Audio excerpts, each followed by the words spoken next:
Watch and learn. Hey everyone. So tonight, I want to discuss, I think I have a bunch of records I want to talk about, but I think first I will discuss Bad Religion's 80 to 85. The reason that I'll discuss this first, at least, is because this video doesn't need to be too long, because this is a compilation that sums up, I think, the entire How Could Hell Be Any Worse is on here, as well as their couple EPs, which was Bad Religion and Back to the Known, which was released following the infamous Into the Unknown album, that despite the fact that it kind of broke up the band for a bit, I didn't mind Into the Unknown.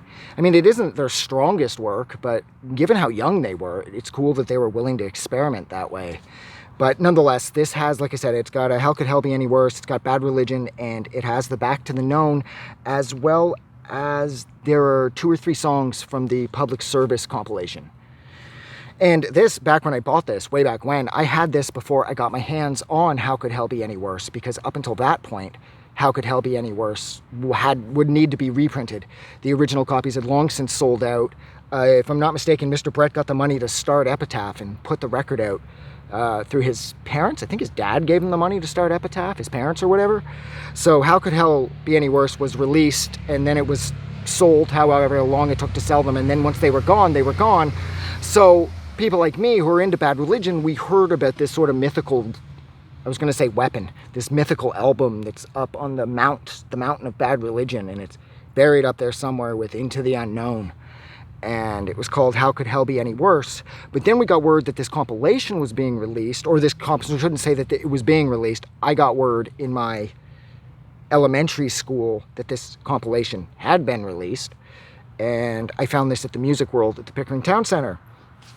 It was ridiculously overpriced, and I had to buy the CD, and that would have been like, I don't know, grade 7 or something, grade 8, something like that.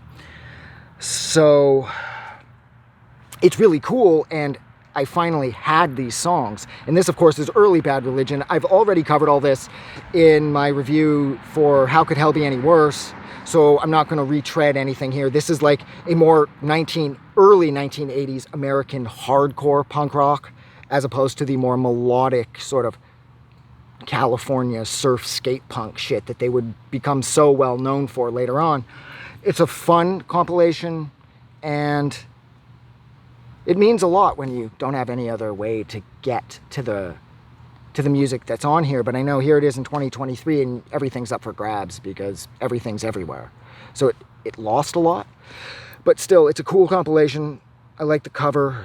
They got the Bender scarf from the Breakfast Club is on one of their shoes. I copied that like so hardcore when I was in grade 7, grade 8. Not just for Bad Religion, but also because of Bender from the Breakfast Club.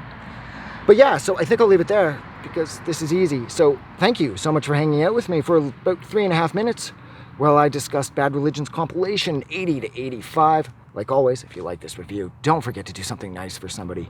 But most importantly, please don't forget that the world is a better place because you are in it. I'm gonna go because I'm suddenly feeling sort of claustrophobic because I can't see shit around me. Have a good night.